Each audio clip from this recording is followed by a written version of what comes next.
Bapak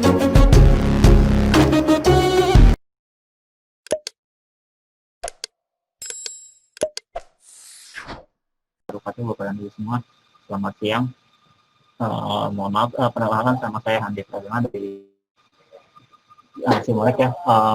Dalam hal ini saya akan menyampaikan mewakili dari pihak Puskesmas ya, yaitu pusat saya dapat hadir di sesi siang ini, namun karena ada alasan yang lain tidak bisa hadir. Jadi maksud dan tujuan dari kita mengadakan sosialisasi ini adalah bagaimana, karena tujuan dari Kemdikbud untuk saat ini itu adalah bagaimana mengirimkan untuk peserta SMK yang lolos ke tingkat nasional ataupun nanti ke mewakili Indonesia itu akan dikirimkan ke World Skill Competition untuk bidang cloud computing. Untuk bidang cloud computing ini baru diadakan ini ya, tahun 2020. Nantinya akan, karena seharusnya bulan Juli sudah pelaksanaan tingkat nasional, tapi karena ini di sini jadinya untuk LKS tingkat nasional jadinya direncanakan nantinya bulan November, dan itu pun nanti secara keseluruhan ya. Nah, kebetulan karena kita berpartner dengan AWS, jadi seluruh sistem LKS nasional SC itu adalah menggunakan AWS. Jadi nggak ada salahnya bapak-bapak ataupun ibu-ibu semua mendengarkan materi nantinya dari Pak Purin, kebetulan dari AWS, yang nantinya harus diaktifkan ya, harus ditularkan ke siswa dan siswinya di sini. Jadi kalau memang untuk persiapan di LKS nasional, saya rasa untuk cloud computing ini langsung ke tingkat, jadi tidak ada melalui provinsi ataupun kota kabupaten. Silakan saja aktif menghubungi dinas provinsinya masing-masing, karena data yang masuk untuk saat ini untuk yang cloud computing itu baru 5 provinsi ya. Silakan aktif untuk menghubungi dinas provinsi masing-masing di sana. Jadi tahapan untuk LKS online ini nantinya akan dilaksanakan di bulan November sekitar tanggal 1 sampai dengan 7. Di puncaknya adalah finalnya tanggal 6 dan 7 gitu. Perlombaannya adalah dari mulai Oktober sampai dengan November itu sudah mulai berjalan di lomba-lomba lain. Tapi khusus untuk cloud computing nantinya akan dimulai di bulan November tanggal 1 sampai dengan tanggal 3 gitu. 3 hari yang diberikan waktunya, 3 sampai dengan 5 hari tergantung dari pusat prestasi ya. Nah, selanjutnya untuk proses registrasi saya rasa jika memang provinsi tidak mengirimkan, bisa mengajukan sekolahnya langsung ya, dengan melalui kepala sekolah mengirimkan surat ke dinas, dari dinasnya langsung meregistrasi ke pusat prestasi gitu. Kira-kira mungkin di awal pembukaan ini nantinya silakan saya waktu dan waktunya kami persilakan seperti apa. Ya, baik. Oke, terima kasih Pak. Ya, jadi selamat siang Bapak-Bapak, Ibu-Ibu, teman-teman semua. Jadi kalau misalnya ini saya akan sharing di chatbox ya. Jadi ada dua hal. Pertama, kalau misalnya Bapak Ibu belum daftar sebagai educator, jadi di situ nanti ada linknya, Bapak Ibu bisa masuk ke linknya itu, kemudian ya nanti daftar di situ. Oke, kemudian yang kedua, saya juga akan sharing, kita punya Telegram group. Telegram group ini khusus educator aja, bukan untuk murid, jadi educator di seluruh Indonesia.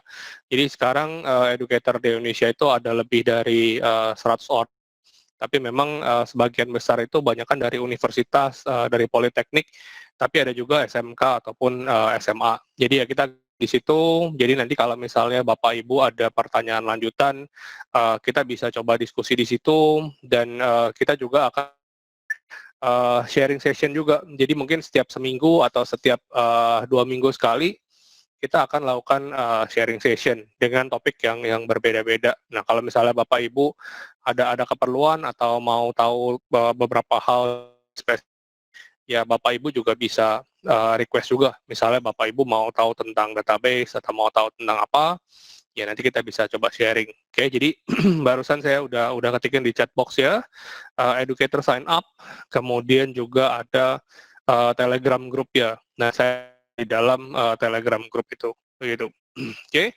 kemudian saya akan share screen. Oke. Ya, jadi ini tadi yang sudah mendaftar ya. Jadi yang sebagian itu sudah mendaftar. Mungkin nanti bisa bisa tulis di chat box kan. Ini ada beberapa orang yang belum terdaftar. Jadi ini ada Fatma Adriani. Itu belum terlalu jelas ya. Apakah dari SMK mana atau dari sekolah mana? Nanti bisa kasih tahu saya aja. Kemudian ada juga ini Adrita Gusdila ya. Ini juga nggak jelas juga. Kemudian ada 2 orang ini sifatnya unverified. Jadi secara Anda sistem, nah sistemnya itu udah send email ke emailnya Bapak, begitu. Tapi Bapak belum klik atau Bapak belum verified. Biasanya ada di junk email atau juga ada di spam, begitu. Jadi nanti Bapak Ibu bisa coba lihat dulu. Yang unverified bisa di-verified. Kemudian ini nanti bisa info aja atau bisa japri ke saya. Nanti saya bisa bantu approve begitu. Oke. Jadi kalau di reject nggak apa-apa, nanti kasih tahu saya aja, nanti saya bisa bantuin approve. Oke, ya jadi hari ini saya mau melakukan sharing session. Jadi sesi kita ini sekitar dari jam 1 dari sekarang sampai dengan jam 4, maksimum jam 4, karena mungkin nanti Bapak Ibu mau istirahat ya oke, kita sampai jam 4 aja. Tapi nanti kalau memangnya perlu sesi lain atau mungkin Bapak Ibu mau tanya, ya bebas-bebas saja begitu. Oke. Ya, jadi ini akan saya mulai gitu ya. Jadi kita akan ngomong tentang cloud computing 101 karena nanti di masa depan atau di perlombaan tingkat nasional ya kita akan lombakan cloud computing 101. Kemarin ya saya sempat diskusikan juga ke organisasi atau ke pihak-pihak terkait. Ya salah satu concern saya adalah apakah pengetahuannya sudah sama atau belum begitu. Nah kalau memangnya belum, ya kita akan coba samakan dulu sekilas. Karena kalau kita ngomongin perlombaan world skill, ya mereka sudah punya satu standar sendiri. Mereka mengharapkan ya pesertanya itu skill atau kemampuan yang sesuai dengan standarnya mereka. Dan menurut saya ya standarnya agak tinggi begitu. Jadi Mbak sharing di sini, ini adalah awal mulanya. Ya Bapak Ibu juga perlu explore lagi, dan kemudian ya Bapak Ibu juga perlu tularkan ini ke murid-murid ya.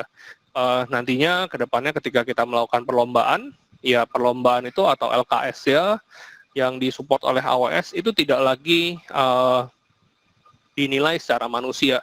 Jadi kalau misalnya biasa memang ada jurinya yang akan menilai, ya nantinya itu ke depannya kita sudah menggunakan engine atau kita sudah menggunakan mesin portal begitu. Jadi apapun yang Anda lakukan, ya saya bisa monitoring, tapi penilaiannya itu tidak dilakukan secara manual. Penilaiannya itu dilakukan langsung secara mesinnya begitu. Oke, ya ini berdasarkan service-service dan juga bukan apa yang kita mau pelajarin begitu. Tapi memang sekali lagi ya karena kita waktunya cuma 3 jam, ya nggak mungkin juga Bapak Ibu bisa tahu semuanya begitu. Tapi ya nanti ada mekanismenya, nanti akan saya coba sharing. Oke. Mungkin sebelumnya perkenalkan dulu, nama saya Furin Ongko dari Service Indonesia. Kemudian role saya adalah Technical Program Manager dari program AWS Educate begitu. Kontak saya bisa ada di Telegram Furin Ongko.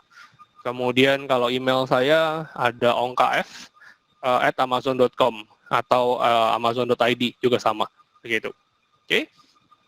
Ini ada beberapa learning resource, kayak ada beberapa learning. Jadi kalau misalnya Bapak Ibu mau lihat nih kira-kira kalau saya mau belajar lebih banyak di mana sih? Ya mungkin ada blog ya, ada documentation, ada YouTube channel, ada user group dan lain-lain begitu. Jadi mungkin ini bisa di screen capture aja.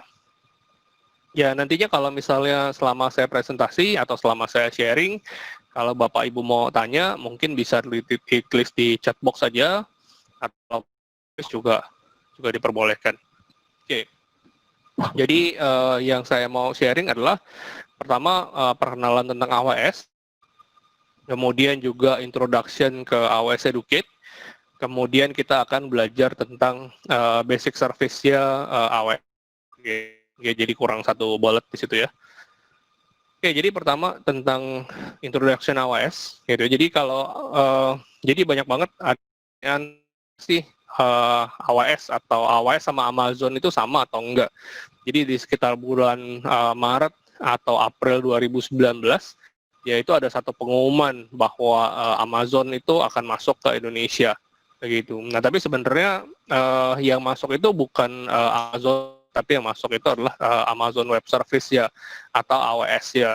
Nah, kalau Amazonnya sendiri, itu kalau kita tahu di tahun 1990 itu adalah toko buku, mereka itu penjual buku. Ya mereka nggak cetak bukunya sendiri, tapi mereka hanya jualan buku aja. Begitu. Tapi yang menariknya adalah pada saat itu ketika misalnya kita sudah beli buku, nggak lama kemudian tuh ada tracking number ya, begitu. Jadi barangnya udah bisa di-track. Ini belum, udah dikirim atau belum, begitu. Walaupun ya pada saat itu juga Amazon juga nggak punya pusat logistik juga. Tapi kebetulan mereka itu dekat dengan gudang buku dan mereka itu dekat dengan pusat logistik. Mungkin kalau di Indonesia mirip seperti Tiki atau JNE. Jadi kalau misalnya Anda beli buku, ya udah dia langsung kirim ke pusat logistik ya, langsung dapat RW bill ya, langsung dia kirim. Seperti itu. Oke. Nah, karena si Amazon itu gen gitu ya, banyak orang yang tahu tentang Amazon. Wah, ini kalau beli di sini trackingnya cepat, bukunya bagus dan sebagainya. Amazon itu makin lama banyak pengunjungnya, semakin banyak customer ya. Nah, pada saat itu Amazon juga bingung nih, wah ini kan karena dia berbasis dengan IT, berbasis dengan ini bagaimana handle-nya? Apakah mereka mau jualan buku atau mereka mau ngerjain IT-nya nih, mau ngurusi kan IT pasti perlu punya kebutuhan kan. Nah, jadi pada waktu itu ya udah di-decide, oke lah, ini IT-nya dibikinin satu divisi sendiri. Jadi jualan yang ngurusin jualan, yang IT yang ngurusin IT, begitu. Nah, kalau kita lihat di tahun 2000-an, di 2000-an itu namanya .com bubble, di mana orang-orang pada sibuk bikin .com semua, begitu. Tapi yang namanya bubble, ya .com itu makin banyak, yang survive tuh cuma sedikit, begitu. Nah, salah satu yang bisa survive itu adalah si Amazon. Pada saat itu banyak juga orang yang nanya-nanyain, Amazon rahasianya apa sih? Atau Amazon bagaimana caranya supaya mereka bisa, kalau bagaimana caranya bisa sukses. Begitu, karena banyak yang nanyain, ya, si divisi IT itu dibikin untuk publik, ya dikenal dengan yang namanya AWS, Amazon Web Service. Itu di tahun, jadi tahun 2006, ya didirikan namanya AWS, ya dia sudah available untuk publik. Begitu. Nah, kalau kita lihat, sekarang Amazon itu udah jadi bentuknya udah seperti di sebelah kiri, itu sama seperti marketplace. Jadi sama seperti kalau di Indonesia tuh kayak ada Tokopedia atau ada Blibli gitu ya. Ya di situ ya mereka jualan semua barang, bukan cuma jualan buku, tapi ya mereka ada jualan barang-barang lainnya, ada barang elektronik, ada peralatan rumah tangga, ada baju dan lain-lain. Kemudian ya di Amazon sendiri kita juga ada yang lain, ada Amazon Music, ada Amazon Game Studio, ada Amazon Prime, dan kita juga ada yang namanya Amazon Kindle, ada juga Amazon Echo dan lain-lain. Tapi di bawahnya yang support-nya atau IT-nya itu semuanya ada di AWS atau yang kita sebut dengan Amazon Web Service, begitu. Nah, sebenarnya kalau kita ngomongin AWS atau Amazon Service, pasti kita akan ngomongin tentang cloud gitu. Dan banyak banget kalau kita udah ngomongin tentang cloud computing. Tapi sebenarnya computing itu definisinya apa sih gitu ya. Jadi yang namanya cloud computing itu adalah on demand delivery untuk IT resource over public. Jadi yang sifatnya adalah on demand untuk IT resource. Baik itu Anda mau pakai public internet atau Anda mau pakai private gitu. Kemudian karakteristiknya adalah zero upfront cost, Anda nggak perlu bayar di depan. Kemudian no long term kontrak, nggak ada kontrak-kontrakan, nggak ada kontrak jangka panjang. Kemudian tipenya adalah pay as you go pricing. Jadi Anda hanya bayar sesuai dengan keperluannya. Jadi di IT ini atau di cloud ini, karena kita ngomonginnya pay as you go, ini mirip seperti kalau kita mau bayar listrik atau kalau kita mau bayar gitu ya. Jadi kalau listrik atau air, ya Anda hanya bayar sesuai dengan penggunaannya. Jadi sama juga kalau misalnya Anda punya bak nih, Anda tampung air, kan? Terus airnya Anda mau nampungnya cepat, ya udah, ya kerannya Anda buka lebih besar. Ketika Anda mau pelan-pelan aja, ya Anda kecilan aja itu, ya, gitu kan. Tapi kalau misalnya baknya udah penuh, kalau airnya luber-luber bagaimana? Ya sama, ketika Anda bayar listrik kan, kalau Anda airnya luber-luber, ya tetap Anda harus bayar juga air ya, begitu. Jadi nggak otomatis dia akan stop, begitu. Nah, jadi idealnya gimana? Ya sama, kalau misalnya kayak bak mandi tadi, kalau misalnya Anda sudah selesai tampung, ya Anda matiin kerannya, begitu. Jadi ya itu memang kita sendiri yang kontrol, apakah dia harus dinyalain atau dia harus dimatiin, misalnya seperti itu. Nah, kalau Amazonnya AWS sendiri apa? Ya, AWS itu adalah ya penyedia cloud yang sifatnya highly reliable, scalable, low cost infrastructure. Ya, sekarang ini kita punya lebih dari 1 juta customer di 110 negara. Begitu. Jadi yang pengguna AWS itu udah banyak banget, begitu. Nah, ini bedanya apa? Kalau misalnya kita punya traditional infrastructure sama yang namanya AWS Cloud. Kalau traditional infrastructure, ya kita harus beli nih server-servernya, hardware-nya, kemudian kita perlu yang banyak, kemudian biasanya kita perlu ada kontrak, dan cost-nya itu juga banyak, begitu. Kalau mungkin kalau Anda nanya, kalau saya server ada kontraknya gitu kan, nah, tapi ya server yang kita ngomongin di sini bukan server yang kita beli di toko komputer. Ya, server di sini adalah server yang besar, yang sekitar harganya itu 90 juta sampai dengan 200 juta, begitu. Nah, ketika kita beli server yang besar itu biasanya ya harganya, kemudian mereka ada yang namanya kontrak maintenance. Jadi kalau misalnya rusak atau ada garansinya lah, nah kayak gitu-gitu yang kita mesti bayar. Tapi kita menggunakan AWS Cloud, kita nggak ada payment upfront, jadi kita nggak ada pembayaran di depan. Jadi kita hanya pay per use, Anda hanya sesuai dengan penggunaan. Kemudian juga improve time to market dan juga agility. Jadi kalau misalnya Anda mau beli server yang 200 juta, itu nggak bisa bilang, oh saya mau pakainya besok, gitu. Ya itu nggak bisa. Jadi kalau Anda mau beli server yang mahal itu, ya Anda harus mungkin kirim aja 3 minggu, kemudian instalasi segala macam ya mungkin bisa 6 minggu sampai 8 minggu. Jadi kalau Anda mau punya server itu ready, bisa sekitar 1 bulan sampai 2 bulan. Itu pun ketika Anda udah masuk, udah install, ya mungkin juga bisa nggak sesuai. Misalnya Anda butuh spek yang lebih besar, begitu kan, berarti Anda harus upgrade dulu dong, harus disesuaikan. Atau bisa juga speknya kebesaran, nah itu juga harus diganti juga. Nah, tapi kalau kita melakukan itu di cloud, itu ketika Anda mau punya spesifikasi server yang besar, itu Anda bisa lakukan itu dari menit.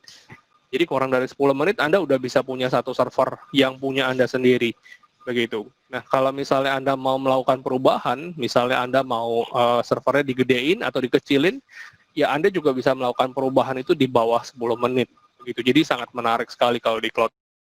Kemudian di cloud itu self-service infrastructure. Jadi kalau dulu apa-apa kita mesti bilang ke konsultannya, atau kita harus bilang ke ya, oh saya mau tambahin firewall dong, atau oh saya mau ada domain nih, ya kita harus selalu bicara sama orang, begitu. Tapi kalau sekarang sudah self service, semuanya itu sudah bisa dilakukan sendiri, begitu. Oke. Nah, ini adalah termnya. Jadi kalau misalnya beberapa tahun yang lalu, kalau kita ngomongin cloud itu, pasti kita pernah namanya CAPEX sama OPEX gitu ya, dan mereka akan bilang, ya udah, sebenarnya dengan kita menggunakan cloud, kita merubah dari CAPEX sama OPEX. Tapi penjelasan CAPEX sama OPEX, jadi kalau kita lihat di sebelah kiri, itu adalah yang tradisional. Jadi di tradisional ada yang namanya CAPEX, itu capital expenditure atau investasi. Jadi di awalnya ketika Anda belum mulai apa-apa, sebelum Anda bikin program, ya Anda harus mulai investasi dulu. Anda beli dulu servernya, itu yang namanya CAPEX, begitu. Nah, setelah Anda beli servernya, baru Anda punya operasional. Anda bikin Anda bikin aplikasinya itu namanya adalah operational expenditure gitu. Jadi ada biaya investasi untuk beli barang, kemudian ya Anda harus ada biaya operasional ya. Oke. Kemudian yang di tengah, ya yang di tengah itu adalah zamannya virtualisasi. Mungkin kalau teman-teman pernah dengar ada yang namanya VMware, kan? Di virtualisasi itu kita tetap mesti beli hardware juga, kita mesti beli server juga, tapi mungkin nggak sebanyak tradisional. Jadi kalau dulu mungkin kita harus punya 20 server, sekarang kita nggak usah punya 20 server, mungkin kita cuma beli 10 server aja ya, atau beli 5 aja. Tapi spesifikasinya yang besar gitu. Jadi kalau secara cost, ya tetap aja Anda tetap keluarin cost juga begitu. Kemudian di atasnya ada yang namanya OPEX atau biaya operasional. Sementara ketika kita menggunakan AWS atau cloud, ya itu nggak ada capex ya. Anda perlu apa-apa gitu kan, Anda nggak perlu bayar apa-apa, ya Anda cuma biaya operasionalnya aja. Jadi Anda perlu bayar untuk adminnya. Kalau misalnya Anda punya programmer, ya Anda perlu belajar untuk programmingnya dan seterusnya begitu. Oke. Ya, ini jadi tadi berikutnya, jadi kalau misalnya di versi lama atau di tradisional, kita itu harus guess kapasitinya, kita harus tebak berapa server yang kita mau pakai. Sementara kalau kita menggunakan cloud, itu sifatnya elastik. Contohnya seperti ini, kalau misalnya kita mau pendaftaran online, atau mungkin di Indonesia itu ada PPDB, begitu kan. Nah, PPDB ini kita perlu siapin berapa server sih untuk bisa bisa melakukan pendaftaran begitu. Apakah 20 server cukup atau perlu 50 server begitu kan? Nah, ya begitu. Jadi kalau misalnya kita sediain 20 server, terus ternyata Anda cuma pakainya satu server doang, ya berarti yang 19 itu akan sia-sia dong, nggak kepake kan? Atau kalau misalnya Anda siapinnya 5 server nih, terus ternyata yang daftar banyak banget, ngebludak misalnya sampai ratusan ribu orang, yang sebenarnya Anda perlu 10 server. Ya udah, servernya nge-hang begitu kan. Nah, itu kan Anda harus perlu melakukan sizing, atau istilahnya kita adalah guessing capacity. Nah, tapi kalau misalnya di cloud kita nggak usah lakukan itu. Mereka bisa melakukan yang namanya scaling begitu. Jadi kalau di cloud itu misalnya kita mulainya dengan 2 server begitu. Tapi nanti ketika kebutuhannya banyak, dari 2 ini dia bisa menambah sendiri. Misalnya jadi 4, jadi 6, jadi 8, jadi 10. Itu bisa dilakukan secara otomatis. Itu tanpa kita harus tambahin satu-satu. Nah, nantinya ketika traffic-nya itu sudah berkurang, si servernya ini jumlahnya juga bisa sendiri. Jadi dari 10, jadi 8, jadi 6, jadi 4, jadi 2. Begitu. Jadi kita nggak usah tebak-tebak, ya itu sangat memungkinkan jumlah servernya dan juga bisa mengurangi jumlah servernya. Oke, dan ini biasa dipakai kalau misalnya kita tahu di marketplace ya, kita kan sering ada yang namanya flash sale, ya gak? Nah, yang terjadi di flash sale itu apa sih? Kan orang tiba-tiba semua masuk, ya gak? Dan itu kalau dulu ya kita mesti tebak. Nah, tebak kita bisa lakukan secara otomatis. Nanti kalau Anda nanya terus, kalau biayanya gimana Pak? Ya, biayanya sama yang seperti tadi saya jelasin di depan. Adalah per use. Anda hanya bayar sesuai dengan penggunaannya. Jadi ketika pendaftarannya banyak atau flash sale orangnya banyak, kan Anda pakai 10 server tuh. Nah, Anda pakai 10 server, ya Anda bayarnya 10 server pada saat itu atau pada jam itu. Tapi kalau setelah 10 server itu dia sudah berkurang jadi 2 server, ya udah, ya Anda hanya bayar untuk 2 server. Jadi menarik ya, jadi ya secara cost ya kita nggak terus-terusan 10 server, secara cost ya kita sangat-sangat elastis dan itu sesuai dengan kebutuhan. Jadi ini contohnya, jadi kalau di Amazon.com di bulan November itu bentuknya seperti ini, gitu ya. Kalau kita lihat di awal bulannya itu normal, cuma di bagian belakangnya di akhir bulan mereka itu ada yang namanya Black Friday, sama ada yang namanya Cyber Monday, mana di 2 hari itu toko-toko online ataupun toko-toko offline mereka itu semuanya akan melakukan sale besar-besaran, bisa 80 atau 90% lebih murah dibandingin harga aslinya. Tapi itu juga bukan berarti dinaikin dulu terus dikurangin, nggak seperti itu, tapi memang pure mereka kasih diskon begitu. Jadi makanya di akhir bulan itu mereka akan langsung ada peningkatan sangat besar begitu. Nah, kalau kita punya peningkatan sangat besar ini, bagaimana caranya? Ya, normalnya mereka akan bilang, oh ya udah, kita tebak aja nih, misalnya saya pakai 20 server. Ya, 20 server seperti ini. Nah, tapi kalau misalnya kita pakai provision capacity, kita tebak 20 server, nah, kalau secara data, ya kita itu akan membuang resource kita itu sebanyak 76%. Gitu. Artinya ya 76% itu akan terbuang, akan waste gitu, nggak kepake. Yang kita pakai itu cuma 24% doang kan, jadi sayang ya sebenarnya secara uang itu ya sayang kalau kita terbuang seperti ini, begitu. Nah ini gambaran yang lebih jelas ya tentang scaling.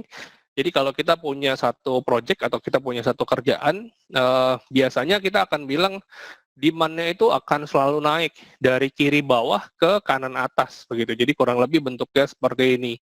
Nah, ketika kita mau melakukan manual provisioning, ya kita bisa bilang, oh ya udah mungkin bulan pertama saya tambahin satu server, nanti kalau demand-nya banyak, bulan berikutnya saya tambahin satu server lagi, bulan berikutnya saya tambahin satu server lagi. Nah, bentuknya seperti ini.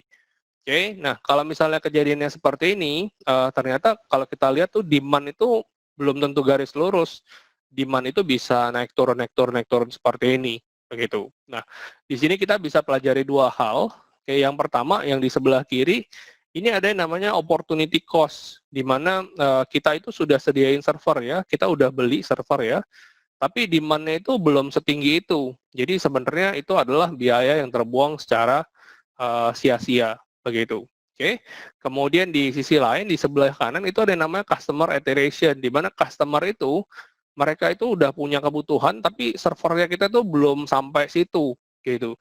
Kayak kita belum upgrade, jadi customernya problem. Nah di situ customernya akan merasa nge-lag, akan merasa lambat dan seterusnya dan seterusnya. Nah ini bisa terjadi kalau kita lakukan yang namanya dengan tradisional hardware. Jadi kalau Anda pakai server biasa, ya kayak ginilah kira-kira responnya ketika Anda punya penambahan atau Anda menghadapi demand. Tapi dengan cloud, tadi saya udah jelasin bahwa kita bisa tambah dan kita bisa kurang sesuai dengan kebutuhannya. Begitu, dan itu bisa dilakukan secara otomatis. Begitu, memang kalau kita baru belajar, kita lakukan manual, tapi ini bisa dilakukan secara otomatis, istilahnya adalah auto scaling. Begitu, jadi dengan auto scaling, ya kita bisa lakukan seperti ini. Oke? Oke, ya jadi ini AOS, kita punya ada yang namanya Global Infrastructures, kita itu ada yang namanya regions. Pada saat ini kita punya 24 regions di seluruh dunia, kemudian nanti ke depannya kita akan punya 3 regions lagi. Ya 3 regions itu ya salah satunya ada di Indonesia, salah satunya itu ada di Jakarta. Begitu. Jadi tiga regions yang lainnya itu akan ada di Spanyol, di Jepang, dan juga di Jakarta. Makanya bulan Maret atau April tahun 2019 yang diumumin itu adalah ya AWS itu akan punya region yang ada di Jakarta. Begitu, bukan Amazon ya, bukan toko Amazon ada di Indonesia, tapi AWS itu akan punya region atau data center yang ada di Indonesia. Begitu. Nah, di dalamnya region itu apa sih? Ya, di dalamnya region itu kita ada istilahnya namanya availability zone. Oke, di dalam satu region itu dalamnya ada availability zone. Nah, availability zones itu apa? Jadi kalau kita lihat dari gambarnya ini, ya availability biasanya di dalam satu region kita punya minimal ada 2 availability zones. Di mana availability zones itu isinya adalah cluster of data center. Begitu. Jadi kalau misalnya kita punya satu titik di sini, satu titik AZ ini, itu bukan berarti itu cuma satu komputer, enggak. Dan itu juga bukan berarti itu berada di dalam satu gedung, ya itu enggak juga. Begitu. Karena definisi dari AZ atau Availability Zones itu adalah cluster of data center. Jadi bisa di dalamnya 3 atau 5 data center. Gitu. Jadi bisa banyak banget. Gitu. Dan ini kita harus punya 2 minimal. Oke, nantinya kalau di Jakarta atau di Indonesia itu kita punya 3 availability zones. Jadi 3 lokasi data center yang besar, 3 cluster data center, begitu. Nah, kenapa sih kita harus punya seperti ini? Yaitu untuk memastikan bahwa data Anda aman dan data Anda itu bisnisnya tetap bisa jalan kalau misalnya ada bencana, begitu. Oke. Nah, kemudian AWS itu kita kenal dengan yang namanya depth and breadth gitu ya. Jadi kita punya produk itu yang banyak banget kalau secara produk begitu ya, ya melebar, tapi bukan cuma lebar banyaknya doang, tapi kita juga depth, kita tuh sangat dalam begitu. Jadi kalau basic service ya atau service utamanya itu sekarang itu kalau nggak salah ada lebih dari 200 gitu ya. Kita punya lebih dari 200 main service, kalau nggak salah 212. Oke, sementara kalau kita ngomongin feature ya, dev ya, gitu ya, itu kalau in total semuanya itu ada lebih dari 5.000 begitu. Jadi service-nya itu ada 200-an, kemudian kalau semuanya dengan feature-feature-nya itu totalnya itu ada sampai dengan 5.000, lebih dari 5.000. Nah, eh, kenapa sih kok banyak banget begitu? Kenapa nggak bikinnya 10 aja gitu kan? Apakah karena si Amazon itu mau jualan atau AWS itu mau jualan?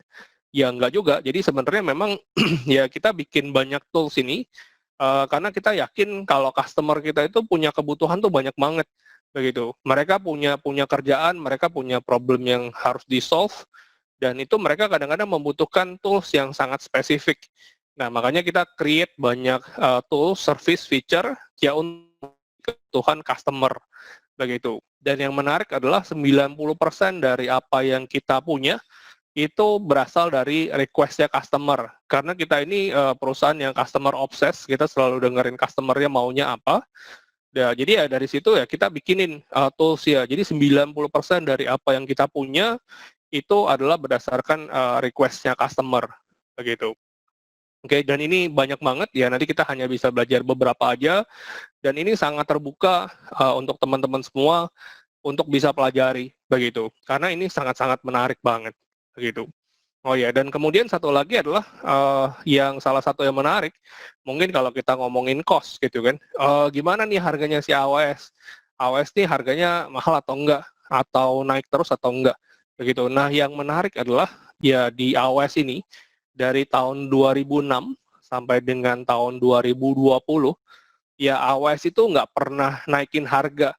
Jadi kan biasa kalau properti kan, oh hari Senin harga naik, misalnya seperti itu. Ya, tapi di AWS itu kita nggak pernah naikin harga. Tapi di yang pernah tercatat adalah AWS itu pernah menurunkan harga itu sebanyak 80 kali. Begitu. Jadi harganya bukan jadi makin lama makin naik, makin mahal, enggak. Tapi harganya itu makin lama makin murah nantinya. Begitu. Jadi udah pernah turun sebanyak 80 kali. Oke, ya jadi tadi yang itu adalah bagian pertama, saya memperkenalkan tentang AWS atau Amazon Web Service, begitu ya. Saya akan coba lihat chat box-nya dulu, mungkin ada pertanyaan dari teman-teman, Pak, sebentar dulu screen ya. Mungkin ini saya akan program namanya AWS Educate, begitu ya. Mana nih? Oke, ini program AWS Educate, jadi program AWS Educate itu seperti itu. Jadi program AWS Educate itu ditujukan untuk usia 14 tahun ke atas, jadi untuk SMA, SMK, kemudian juga higher education seperti politeknik, universitas, ataupun juga balai latihan kerja, begitu. Nah, yang menarik adalah sebenarnya kalau ngomongin tentang higher education, kita punya pendidikan atau pendekatan secara role, gitu, secara jenis. Kita 11 jenis pekerjaan yang sangat populer di dunia. Kemudian kita juga ada pendekatan secara batch begitu. Tapi kalau misalnya Bapak Ibu dari sisi SMK itu view-nya agak berbeda begitu. Oke. Mungkin ini saya akan coba demo Bapak Ibu karena kalau saya ngomongin di situ nanti Bapak Ibu nggak gitu jelas juga. Oke, ini tadi sekali lagi, kalau Bapak Ibu belum daftar, bisa daftar. Mungkin saya paste aja di sini tadi ya. Oke, mungkin kalau Bapak Ibu agak telat, kalau Bapak Ibu belum daftar, ya ini ada linknya, saya paste lagi. Jadi linknya itu adalah untuk sign up. Jadi Bapak Ibu bisa sign up di sini di Educator CD. Kemudian di bawah itu adalah Telegram group itu adalah untuk grupnya educators, pengajar, dosen ataupun guru yang ada di Indonesia. Bisa bergabung di situ, boleh ada mau nanya. Nah, ini dari back end-nya. Jadi ini ada 2 orang, ini belum verified email. Jadi ketika Bapak Ibu daftar, nanti send back email ya untuk verifikasi ini email yang didaftar itu benar atau enggak sih. Biasanya Bapak harus klik something dulu di situ, mungkin harus dicek di spam atau di junk atau di promosional. Di situ diklik ya nanti baru ada sifatnya tuh verified begitu. Nanti ini yang untuk yang rejected Ibu sama Andrita mungkin nanti bisa coba kontak saya karena saya perlu validasi ini dari SMK mana, karena di situ nggak ada keterangannya. Saya bisa approve aja, saya akan ditanya ini orang dari mana kok bisa di approve jadi educators begitu. Oke, jadi it's okay gitu ya. Jadi kalau misalnya nanti Bapak Ibu daftar juga pasti akan di reject, tapi nanti saya dari backend saya bisa approve begitu. Oke, saya tunjukin aja ini namanya AWS Educate begitu ya. Jadi AWS Educate di aws.com ini portalnya seperti ini. Jadi nanti ketika Bapak Ibu sudah daftar bisa login di sini. Saya punya seperti ini ya. Begitu. Jadi nanti ketika kita sudah login, nah kita bisa lihat di sini Bapak Ibu. Ya, ini ya. Ini ketika kita login bentuknya seperti ini, begitu. Di sini ada yang namanya professional services. Jadi kalau kita mau lihat kontennya itu ada di professional services. Kemudian ada di sebelah kiri bawah. Ini di sebelah kiri bawah. Oke. Nah, yang terlihat dari konsolnya atau tampilannya murid Bapak Ibu, karena Bapak Ibu adalah SMA kan. Jadi bentuknya seperti ini di K12. Begitu. Oke, di sini ada batch-nya. Ya, nanti di sini kita akan belajar namanya Cloud Explorer, ada yang namanya Cloud Inventor, Cloud Builder gitu ya. Jadi dia akan diajarin dari basic ya, begitu. Oke. Tapi kalau dari level yang lebih tinggi, misalnya politeknik atau universitas, ya biasanya kita punya yang namanya Cloud Career Pathway, begitu. Nah, ini Cloud Career Pathway ini adalah 12 jenis karir yang berhubungan dengan pekerjaan yang ada di cloud. Begitu. Jadi ini ada Cloud Computing 101, Application Developer, Data Science, Cyber Security, Machine Learning, dan lain-lain. Begitu. Dan ini terbuka buat Bapak Ibu. Kalau Bapak Ibu mau explore, mau belajar, itu bisa dari sini juga. Dan yang menarik adalah ini bisa 12-12-nya ini sudah ada bahasa Indonesia ya. Begitu. Jadi ketika kita klik pakai bahasa Indonesia, ya dia sudah tersedia dalam bahasa Indonesia. Ini Cloud Career Pathway. Oke, kemudian di sini juga ada student batch juga. Oke, ada student batch juga. Nah, di student batch ini nanti di sini ada pendekatan secara teknologi gitu. Jadi kalau misalnya tadi yang career pathway itu berdasarkan jenis pekerjaan, kalau batch ini berdasarkan dengan teknologi ya. Jadi di sini ada startup, ada robomaker, kemudian ada gaming, ada IoT, dan lain-lain begitu. Di sini mungkin kalau yang buat SMK atau SMA yang menarik biasanya adalah yang IoT atau juga namanya Alexa Batch nih. Kalau Bapak Ibu pernah tahu tentang Alexa. Jadi Alexa itu mirip kalau kita punya handphone apa ya, kita ada yang namanya Siri gitu kan, Siri, atau kalau kita pakai Android ada namanya kalau nggak salah Bixby di Samsung, kita juga ada Google Talks kalau nggak salah ya. Nah di situ biasanya buat apa sih? Biasanya kalau misalnya Bapak Ibu explore, biasanya ya kita buat ngobrol-ngobrol sama handphone ya. Jadi mungkin kalau malam minggu kita nggak ada kerjaan, ya kita bisa ngobrol sama handphone itu. Oke? Atau mungkin kalau misalnya kita kurang kerjaan, biasanya kan kita nanya, sekarang hari apa, sekarang jam berapa, suruh set schedule, kemudian kalau kita iseng lagi, kita mau tahu hari ini hujan atau enggak, misalnya kayak gitu. Padahal gampang, kita tinggal keluar aja, kita lihat mendung atau enggak, kalau mendung ya mungkin hujan. Tapi kadang-kadang kita mau pakai teknologi, ya jadi kita ngobrol-ngobrol pakai handphone. Oke? Ya itu sebenarnya ketika kita ngobrol pakai handphone, kita menggunakan voice teknologi, itu adalah satu hal yang paling simple, yang sederhana, begitu. Nah, kemudian di tengahnya, sebenarnya kita bisa bikin ini jadi yang namanya smart home atau smart house, begitu. Jadi kalau smart home atau smart house, ya kita bisa melakukan konfigurasi atau kita bisa kontrol device-device yang ada di rumah kita, itu dengan suara. begitu. Jadi contohnya kalau di rumah saya ini saya punya lebih dari 20 benda yang bisa saya kontrol dengan arah, begitu. Contohnya gini, kalau misalnya Bapak Ibu kelihatan nih di kamera saya, jadi di belakang nih, ini ada satu lampu gitu ya. Ini saya ada di ruang tamu, ada lampu. Ya lampu ini saya bisa nyalahin dengan voice, begitu. Saya coba dulu ya. Alexa, turn on living. Nah itu kayak gitu. Jadi kelihatan di belakangnya itu nanti lampunya nyala begitu. Tapi itu bukan berarti ada mbak saya lagi nyalain lampu, nggak kayak gitu ya. Jadi mbak saya juga namanya bukan Alexa. Ya jadi Alexa itu adalah nama komennya atau nama tools-nya begitu. Alexa, turn off living. Nah misalnya kayak gitu, jadi kita bisa nyalain, kita bisa matiin lampunya itu dengan voice begitu. Dia itu mungkin di level intermediate bisa seperti itu, kita bisa bikin smart house. Kalau di rumah saya bisa lampu, semua lampu bisa dikontrol dengan voice. Kemudian juga kalau saya di rumah, saya nyalain AC, matiin AC, naik turunin temperatur dan seterusnya itu dengan menggunakan voice. Jadi kita nggak pakai remote lagi, kita pakai voice. Cuma problemnya adalah kalau internet di rumah mati, nah kita akan jadi sibuk ya. Karena selama ini kita teriak-teriakan, ya ini ya udah kita harus cari lah itu remote-nya di mana. Karena ada mungkin lebih dari 1 bulan atau lebih dari 3 bulan ya, saya nggak pernah tahu remote AC saya itu ada di mana. Oke, jadi itu di level intermediate. Tapi kalau di level penerapannya, ya kita bisa implementasikan ini dengan lebih jauh gitu. Misalnya kalau kita untuk public transport, ketika kita mau tahu, kita misalnya mau ke Monas gitu lah. Mau ke Monas ini naik busway atau mau naik bis yang mana sih?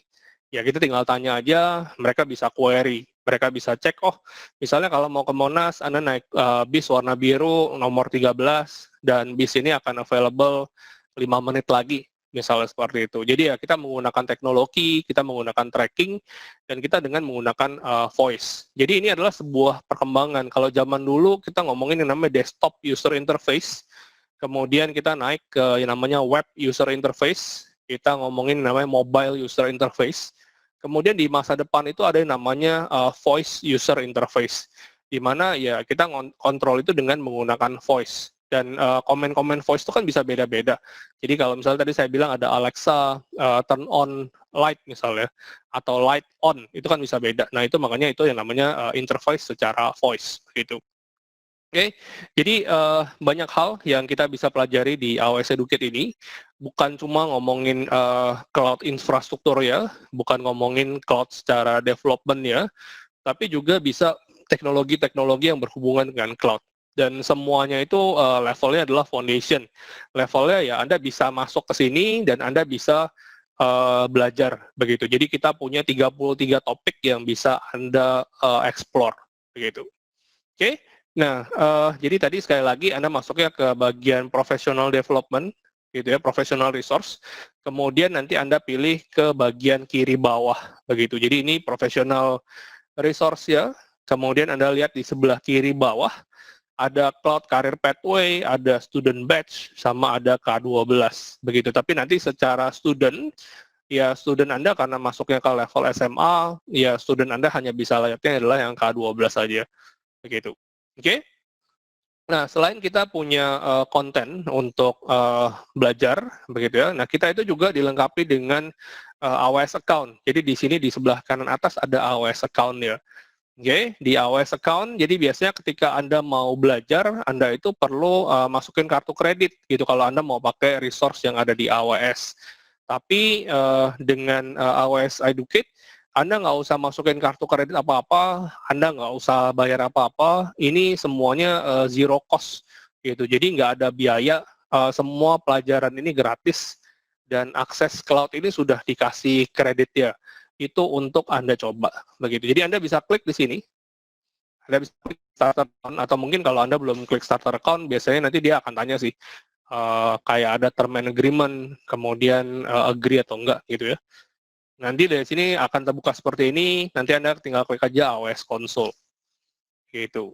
Nah, ya nanti di AWS Console ini adalah tempat di mana kita melakukan konfigurasi, tempat kita melakukan pengaturan begitu. Jadi kalau teman-teman Bapak Ibu semua nanya, oke, kalau di Traveloka itu bikinnya di mana sih Pak? Atau mungkin Gojek atau Tokopedia itu platformnya bikinnya di mana? Ya, bikinnya itu di AWS Management Console seperti yang teman-teman semua lihat begitu. Jadi sama. Jadi Traveloka, Gojek, Tokopedia, Halodoc, ya mereka itu bikinnya di sini di AWS Management Console ini, begitu. Dan ketika kita bikin di sini, ketika kita deploy di sini, kita punya server, kita punya application di sini, ini sifatnya live gitu. Jadi apapun yang kita buat di sini itu benar-benar bisa dicoba di handphonenya Bapak Ibu semua atau teman-teman semua. Bisa coba di laptop. Ini bukannya sandbox, bukan simulator, tapi ini real begitu kan. Jadi ya Bapak Ibu nanti dikasih kredit, saya nggak ingat kreditnya berapa, mungkin $100 atau 150 atau 200 gitu kan. Ya itu nanti Bapak Ibu benar-benar dikasih uang ya bisa coba di sini, bisa bikin server, bisa bikin application, ya semuanya itu bisa dicoba dan itu live begitu. Nah, kalau tadi saya sempat bilang saya punya di AWS itu punya sekian ratus service begitu kan. Ya ini diklik di kiri atas, ya ini ada service ya begitu. Nah ini kalau di total kalau nggak salah ya ini ada 200-an, 212 kalau nggak salah begitu. Oke, dan ini ya kita bisa explore semuanya begitu. Terus kalau nanya terus ini lebih jelek kali dibandingin Traveloka, enggak, sama. Jadi apa yang dipunyain Traveloka dengan apa yang Anda punya, ya itu sama, begitu. Dengan yang dimiliki oleh Bank DBS, gitu ya, itu sama. Begitu. Jadi ini sebenarnya 100% sama. Jadi tidak dibilang ini lebih jelek dibandingin yang lain. Cuma memang aplikasinya itu memang Anda harus build sendiri. Security-nya itu ya Anda harus tentuin sendiri. Jadi kita punya 200 sama 5.000 feature gitu kan. Mungkin kalau di bank, ya mereka pakai beberapa yang high-end, begitu kan. Tapi kalau kita buat belajar, ya nggak sampai seperti itulah. Tapi kalau misalnya Anda bilang, oh saya mau bikin sampai modelnya kayak bank, memungkinkan nggak? Bisa nggak sih tools-nya? Ya bisa, begitu. Jadi kita punya standar yang sama. Di semua negara, di semua tempat, di semua customer, itu kita mempunyai standar yang sama. Cuma nanti di dalamnya itu, tergantung Anda mau bikinnya seperti apa. Jadi, kalau Bapak Ibu tahu ada mainan Lego gitu kan, ya kita punya Lego, punya bricks-nya itu banyak banget. Tergantung nanti Bapak mau bikinnya rumah yang kecil, atau Bapak mau bikin benteng yang besar, ya Legonya udah ada di situ semua. Tinggal apa yang kita mau buat, begitu. Oke, ya mungkin sampai di sini dulu, gitu ya.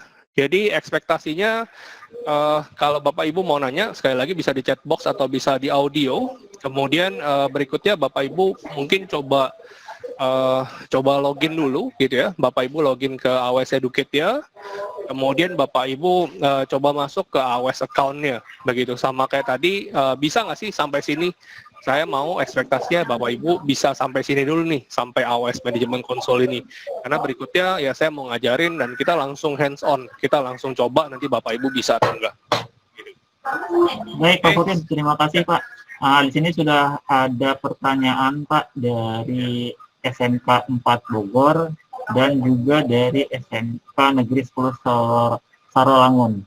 Untuk dari yang pertama dari SMK 4 terlebih dahulu Pak. SMK 4 Bogor. Yang pertama, kalau untuk pendidikan ada harga khusus kah?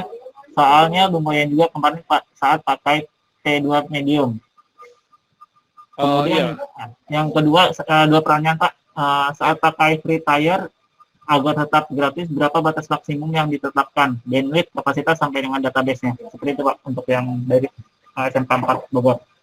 Ya, jadi kalau untuk education kita nggak ada harga khusus Pak, karena kita nggak beda-bedain customer ya. Tapi biasanya memang kalau untuk implementasi ya mungkin kita cuma ada POC kredit aja, kita bisa minta kredit untuk melakukan percobaan atau trial begitu. Dan sebenarnya kalau kita ngomongin tentang implementasi, sebenarnya tergantung dari sizingnya Pak, begitu. Apakah Bapak perlu let's say misalnya tadi Bapak udah tahu ada T2 medium dan lain-lain. Apakah Bapak perlu medium atau sebenarnya Bapak perlunya small aja begitu? Karena yang pasti ini akan sedikit berbeda kalau misalnya Bapak udah biasa dengan yang fisik dengan yang hardware, begitu kan? Itu ketika kita naikin ke cloud tuh sebenarnya kita punya yang namanya sizing, Pak. Sizingnya itu belum tentu sama. Justru common mistake menurut saya, ya problem utamanya adalah ya mereka suka melakukan sizing yang sama dengan yang ada di on-prem. Misalnya 8 core, 32 giga, misalnya seperti itu kan. Tapi problemnya adalah ketika kita punya server yang fisik gitu kan, kita itu nggak pernah tahu ini isinya itu atau utilisasinya itu seperti apa sih gitu kan. Kita tuh nggak pernah ngeliatin itu. Biasanya karena kita udah beli core-corean itu kan, ya udah, ya makin lama makin gede. Tapi kita nggak pernah lihat utilisasinya. Tapi kalau kita ngomongin di cloud, ya biasa kita akan lihat utilisasinya tuh bagaimana. Jadi kalau misalnya Anda punya server yang gede, tapi nggak pernah kepake, gitu kan sayang sebenarnya. Jadi berdasarkan pengalaman, saya juga pernah juga ikutin customer seperti itu gitu kan, tapi ternyata itu utilisasinya itu di bawah 3% gitu. Kalau di bawah 3% kan berarti Anda terbuang 97% kan. Ya harusnya Anda harus kecilin, Anda tuh nggak perlu pakai segitu gede, misalnya seperti itu. Oke, kemudian kalau pertanyaan berikutnya ada tentang free tier. Nanti kalau untuk free tier itu ada ininya sebentar ya, saya coba cari dulu. Oke, ya. Ya, free tier itu bisa dilihat di sini keterangannya. Ya jadi itunya banyak ya. Ada namanya AWS free tier, Bapak cari aja AWS free tier dan di situ ada keterangannya. Begitu, Pak. Oke, ada lagi mungkin yang mau ditanya Bapak Ibu? Baik Pak, pertanyaan kedua dari Pak Dedi Prihatanto dari SMK Negeri 10 Sarolangun. Yang pertama, apa rencana AWS dengan dunia pendidikan di Indonesia? Dan yang kedua adalah bagaimana dengan online administration system program untuk sekolah? Ya, jadi kalau di AWS ya kita datang ya sebenarnya kita mau membantu pendidikan di Indonesia, Pak, begitu. Karena ya kalau memangnya kita ngelihat ke negara-negara tetangga, jadi saya pernah ngelihat ke Singapura, ke Malaysia, itu kan sebenarnya Indonesia tuh agak tertinggal, Pak, dari dunia cloud computing ya. Termasuk juga ada beberapa konten juga yang perlu kita refresh atau yang perlu kita perbaiki gitu. Jadi saya pernah melakukan enablement untuk cloud computing ini di Jawa Timur dan juga di Jawa Barat begitu kan, mungkin di beberapa kota. Ya itu kelihatan begitu kan bahwa sebenarnya ada bahwa kita melakukan deployment itu mau begitu dalam satu database di situ, webnya di situ, storage-nya di situ, semua aja dalam satu server begitu. Sementara aslinya ketika kita ngomongin di dunia industri, di dunia pekerjaan, itu udah nggak seperti itu gitu kan. Mereka sudah dipisah-pisah begitu. Udah ada namanya microservices, mungkin kalau Bapak Ibu ada namanya container, dan seterusnya dan seterusnya. Nah, kita ini kan sebenarnya kita perlu update gitu kan, kita perlu kasih tahu nih, bahwa bentuknya sekarang udah nggak gitu lagi. Ini bentuknya ada yang lebih baru. Nah, makanya kita bisa refresh seperti ini. Nah, kayak gitu loh. Jadi ya supaya nggak begitu. Nah, kemudian berikutnya adalah administrasi sistem program sekolah. Ya, jadi kalau di AWS ini kita memang pure cloud aja, Pak, begitu ya. Jadi kita nggak jualan software dan kita juga nggak ada mail hosting dan lain-lain, nggak ada begitu. Jadi kita benar-benar 100% pure cloud begitu kan. Kemudian ya Bapak Ibu atau teman-teman bisa bikin apapun yang Bapak mau di situ gitu. Jadi kita sediain lahannya aja. Kemudian ya semuanya itu bisa di-build di situ. Begitu. Tapi kita nggak ada misalnya kita sewain gedungnya ini, isinya ada kayak gini tinggal pakai. Ya karena kita memang basisnya bukan seperti itu. Begitu, Pak. Baik, Pak. Pertanyaan selanjutnya dari Bapak Ahmad Ansori ke Negeri 3 Metro, ini di Lampung. Pertanyaannya adalah tadi waktu sign up di AWS Educate hanya dimintai email dan verifikasi email. Jadi untuk akses ke AWS Educate-nya bagaimana? Terima kasih. Ya, jadi nanti ketika Bapak daftar dengan email itu, nanti itu email dari sistemnya itu ada email verifikasi ke tempat Bapak, begitu. Oke, Bapak harus klik dulu, Bapak harus verified, memang tadi Bapak yang begitu kan. Kemudian ya dari sistem itu nanti akan melakukan approval. Biasanya saya akan lakukan approval. Ya nanti ketika saya sudah approval, nanti Bapak akan dapat email lagi, oh ini account-nya sudah di-approve, begitu kan. Kalau misalnya Bapak dibilang, oh Bapak di-reject gitu kan, ya nggak apa-apa, tungguin aja, nanti saya approve, nanti approve. Begitu, nanti setelah di-approve, biasanya di email itu ada link untuk recovery password ya Pak. Begitu, jadi nanti Bapak recovery password, nanti ya login, begitu. Atau mungkin saya coba lihat ya Pak, siapa Pak Ansori ya? Ahmad Ansori. Nggak ada nih Pak, ada di-approve kali Pak. Atau mungkin Bapak bisa cek lagi, mungkin ada approval atau ada email lainnya Pak. Bisa dicari di spam-nya atau Bapak bisa cari di promotional tab Pak. Oke. Oke, baik Pak Kurin, ini ada satu pertanyaan dari Mas Rifki Puspresnasnya dari pihak Puspresnas.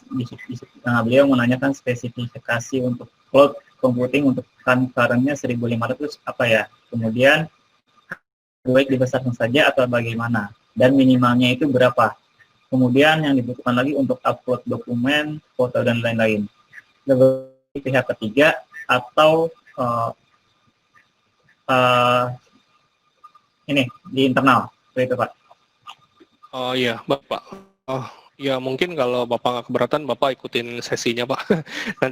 nanti Bapak bisa mendapatkan pencerahan Pak, bahwa ya sebenarnya di itu ya banyak caranya, ada settingnya, ya berbeda dengan tradisional gitu kan. Ya kalau tradisional ya kita punya satu server gitu kan, ya servernya ya itu gitu kan, ya harddisknya harus digedein, prosesor harus digedein, dan seterusnya dan seterusnya dan seterusnya begitu. Tapi kalau di cloud itu kita nggak ngomongin cuma satu blok gini, tapi kita bisa pisah-pisah ada servisnya, dan servisnya itu nanti bisa disesuaikan dengan kebutuhannya Bapak begitu. Ya banyak menarik yang mungkin nanti saya bisa coba share Pak. Baik Pak, satu pertanyaan lagi dari masih dari Pak Dedi. Pertanyaannya, apakah LKS Cloud Computing adalah tentang penggunaan fitur pada sebuah platform atau membangun sendiri dari awal, misalnya dari seperti hardware sampai software-nya? Ya, jadi sebenarnya karena cloud computing atau LKS ini mau disamakan atau disesuaikan standarnya dengan world skill gitu ya Pak. Jadi ya kita akan ikutin dengan modelnya world skill. Jadi di world skill ini ada namanya challenge gitu ya Pak. Jadi challenge itu kayak sebuah problem statement. Misalnya saya akan bilang, misalnya saya bilang saya server gitu kan, terus saya mau nampung 10 juta 10 juta 10 juta file misalnya seperti itu. Nah terus saya udah punya sistem saya seperti ini. Jadi ya Bapak udah dikasih account yang kayak tadi saya punya, tapi kan tadi yang saya punya udah masih kosong ya Pak.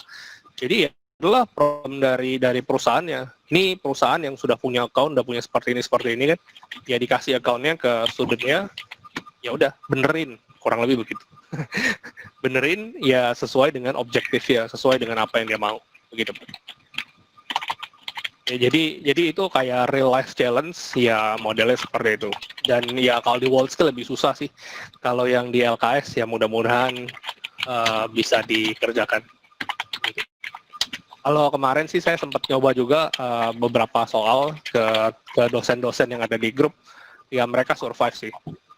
Ya mereka juga udah beberapa bulan duluan sebelum Bapak Ibu semua kan. Jadi ya nanti mungkin next saya bisa coba invite Bapak Ibu untuk ikutan seperti itu. Buat ngetes looks and feel gitu kan. Kira-kira rasanya seperti apa, kan kita lombanya masih bulan November, masih punya beberapa bulan. Jadi Bapak ya biasanya invite gitu kan, jadi sharing session nggak berbayar. Saya cuma bilang misalnya oke, jam 3 sampai jam 4 hari Senin gitu. Ya yang bisa datang, ya nggak bisa ya udah begitu. Oke, kalau misalnya saya mau bikin challenge, oke saya mau challenge nih, kira-kira kalau Jumat malam misalnya oke atau enggak. Kalau semua pada oke, ya udah kita jalanin gitu. Jadi ya memang open Pak. Gitu, tapi nggak bisa ngikutin semua orang karena kan jadwal ratusan orang gitu kan. Nah, mungkin sama semua, tapi kalau majority oke, ya udah kita jalanin gitu. Baik Pak, untuk sesi pertanyaan untuk saat ini belum ada lagi.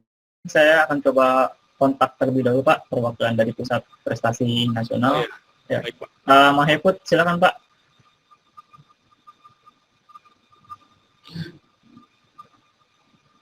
Assalamualaikum warahmatullahi wabarakatuh. Selamat siang. Kedengaran Pak suara saya? Dengar Pak, dengar. Silakan. Oke, oke dengar. Mohon maaf, ini panggilannya Pak Furin ya? Ya, foreign, Pak. Ah, Oke, mohon maaf, tadi saya agak sedikit terlambat karena memang harus ngedownload dulu aplikasinya dan sebagainya karena laptop saya nggak bisa langsung buka aplikasi untuk webinar ini. Terima kasih untuk penjelasannya. Sebenarnya saya pengen informasi aja bahwa LK nasional nanti di tanggal 1 sampai dengan tanggal 7 November 2020 itu akan dilakukan secara daring atau secara online. Kemudian juga itu sudah dibuat saya di sesi pertama, kemudian trial and error sekitar bulan Agustusan.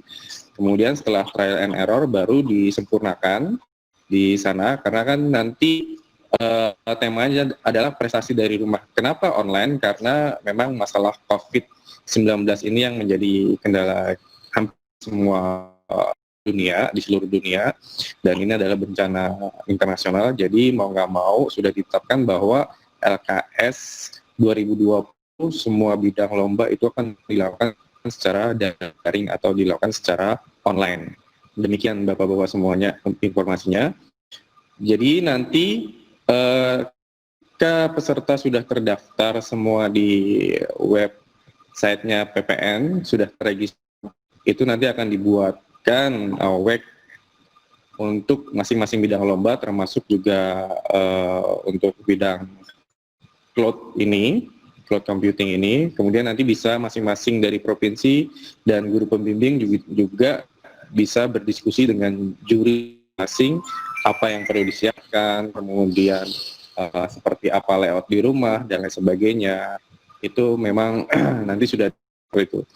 Karena kalau memang harus tidak diperbolehkan sama sekali keluar dari rumah sih. Karena kalau keluar dari rumah itu prosedurnya banyak sekali.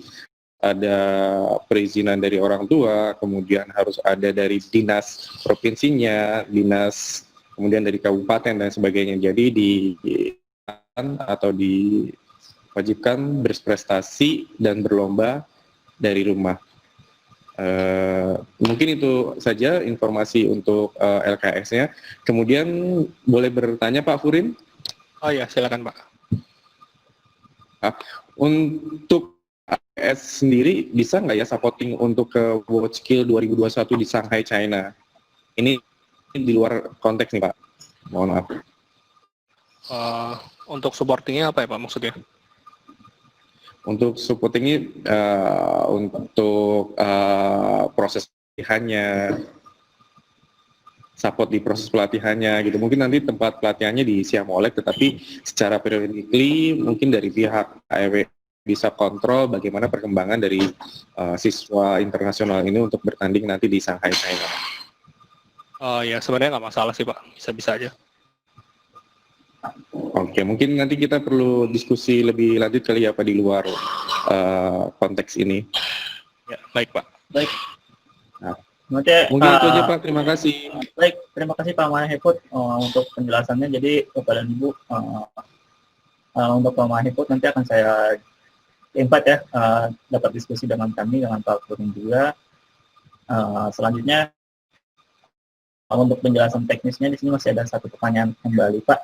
Ini dari Pak Trimans SMK 1 Cimahi, yaitu secara tingkat kesulitan LKSN Cloud Computing, jika soal WorldSkill itu 100%, berapa tingkat kesulitan pada LKSN Cloud Computing nanti pada saat tingkat nasional?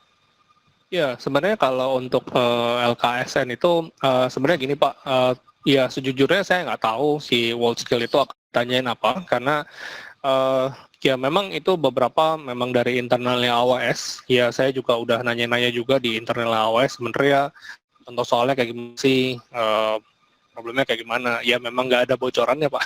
Jadi memang nggak ada bocorannya, nggak ada sisa-sisanya. Ya kurang lebih ya problem non-challenge seperti yang tadi saya bilang gitu kan.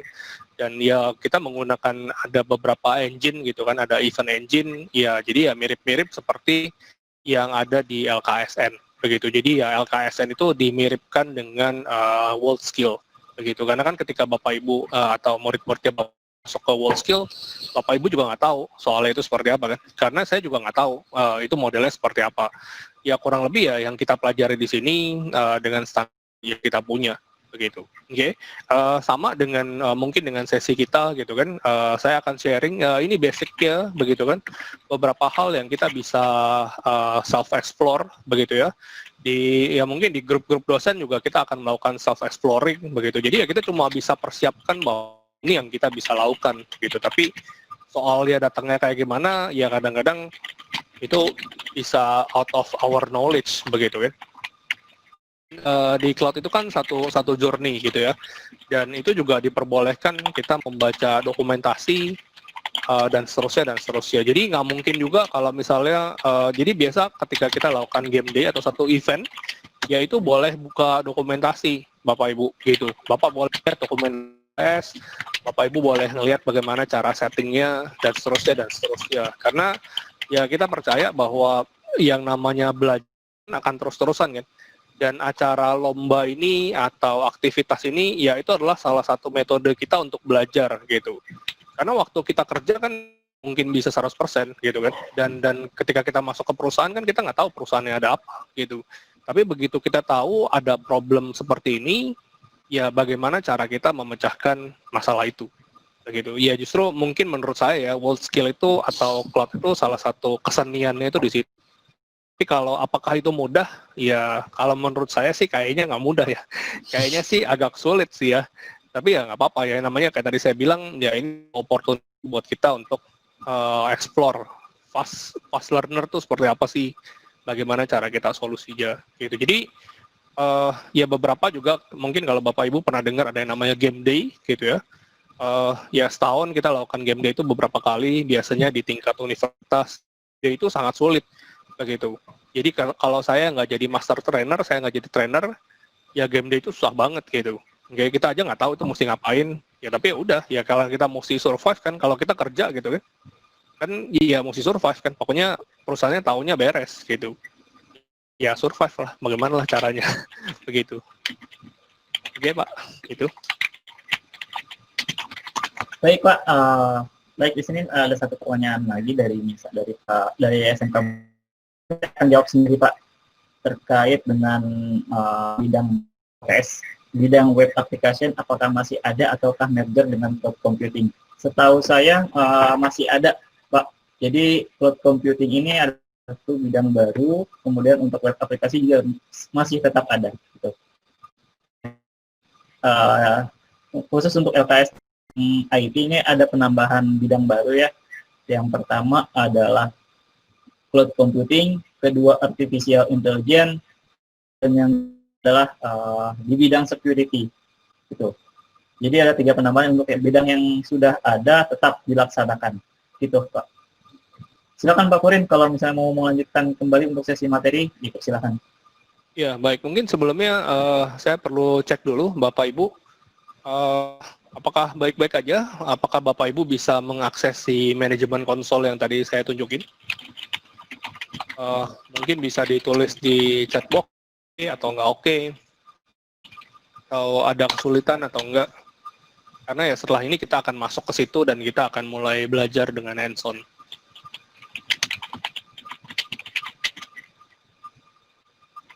Oke, belum. Tidak ada email untuk manajemen konsol, linknya apa? Tadi jaringan terputus, kemudian tidak ada email atau opt-in untuk reset passwordnya. Kemudian ada pertanyaan lagi, jadi untuk masuk manajemennya seperti apa? Oke. Jadi kalau misalnya nggak ada email untuk passwordnya, mungkin Bapak kalau nggak keberatan bisa tulisin emailnya di chat box ya Pak. Nanti saya coba bantuin lihat prosesnya Bapak sampai di mana. Karena tadi saya refresh sih nggak ada yang nambah sih. Dan tadi saya sudah approve semua.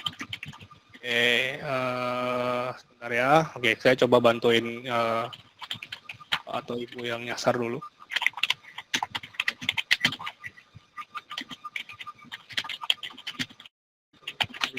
Rizky Aditya ya. Oke. Ya, kalau yang tadi Bapak ada di list itu belum verified, Pak. Kalau yang belum verified itu mesti dicari di spam-nya, Pak. Karena kalau nggak ada di itu nggak bisa. Ini incomplete.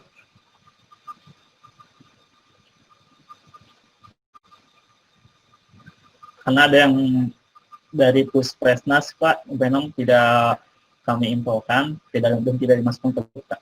Ya, ini yang Rifki Aditya ini nggak ada, ini incomplete, nggak bisa daftar dia.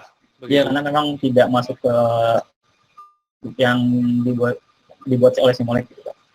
Apa-apa, ya dimasukin aja. Jadi ini nanti kalau sekali lagi, kalau Bapak Ibu yang belum daftar, ini saya kasih lagi, Bapak Ibu bisa sign up, diklik aja di situ, daftar aja, pakai apapun, boleh Gmail juga boleh, nanti saya akan approve.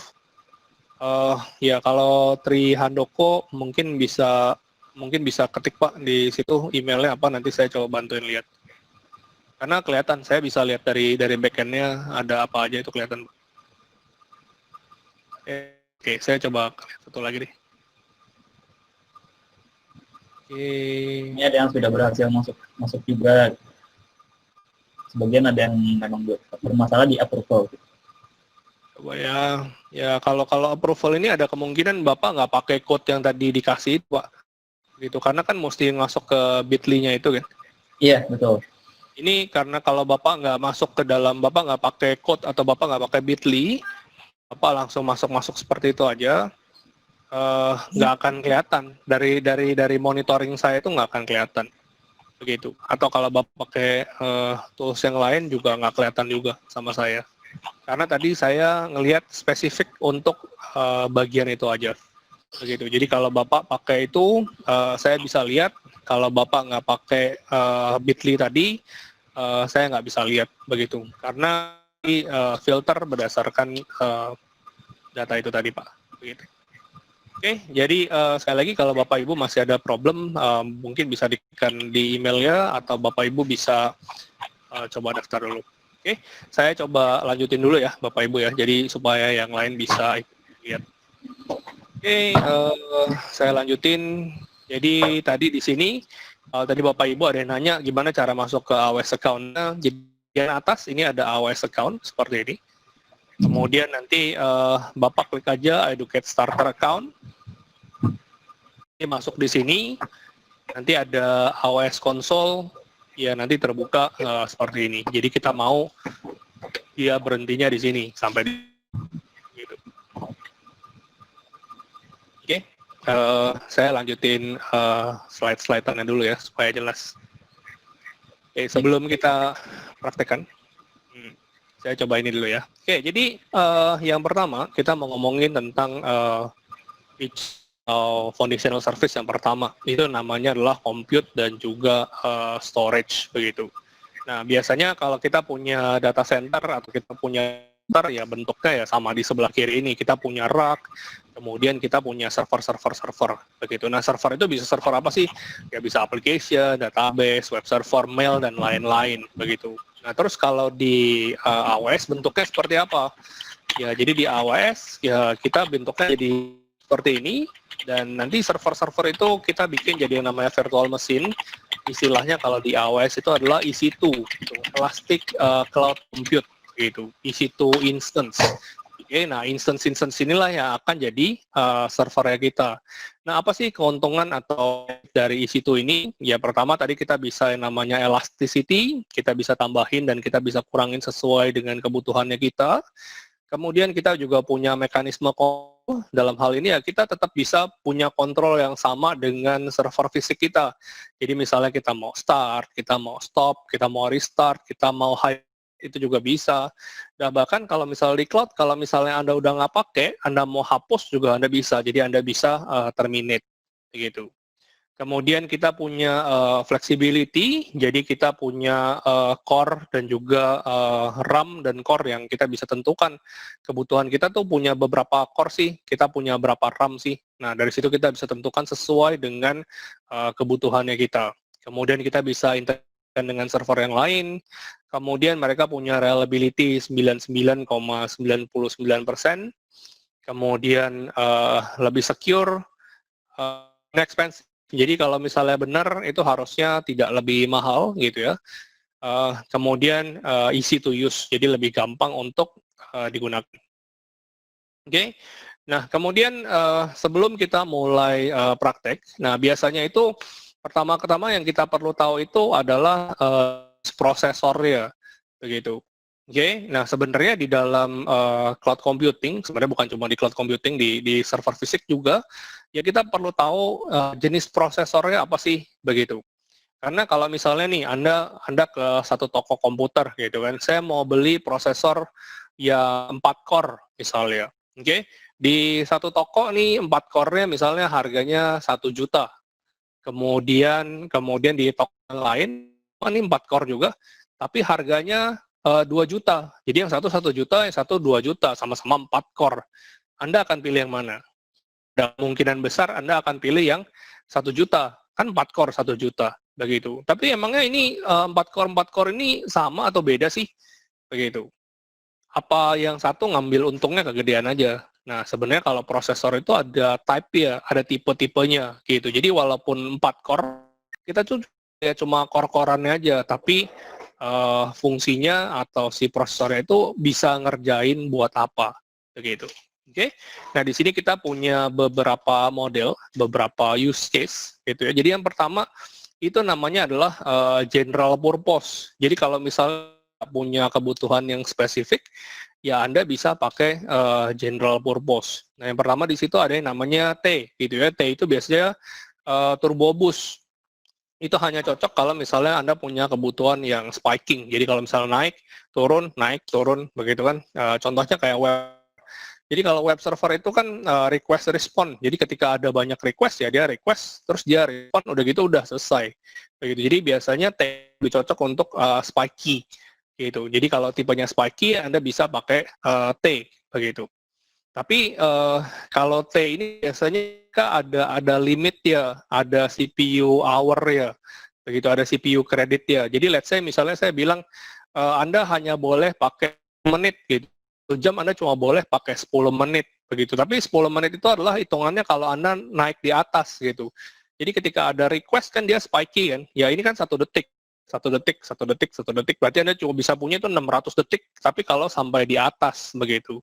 Tapi kalau misalnya nggak sampai di atas, ya harus normal-normal aja, begitu. Jadi Anda bisa pakai T tadi. Tapi kalau misalnya Anda bilang, oh saya mau buat penerangan online gitu, misalnya, atau saya mau bikin game online, di mana mereka itu kalau proses tuh terus-terusan, gitu, itu kan udah nggak spike lagi ya, mereka manteng gitu di atas. Oke, kalau manteng di atas, terus tadi Anda cuma punyanya 10 menit, ya udah dia akan drop. Dia akan turun. Oke. Nah, jadi kalau T tadi ya, T ini turbo boost. Jadi di sini saya bisa kasih lihat ya, daripada nanti kita bayang, ini ada namanya AWS EC2 instance type. Oke, ada AWS EC2. Oke, kita bisa klik di sini instance type ya. Nah, di sini ada keterangannya. Mungkin saya coba gedein sebentar ya. Nah, ini ada general purpose. Nah, di sini ada yang T nih. Jadi kalau misalnya kita lihat yang T2 sama T3, ini 2 sama 3 itu generasinya. Jadi yang lebih bagus adalah generasi yang lebih baru, yang T3. Lihat T3.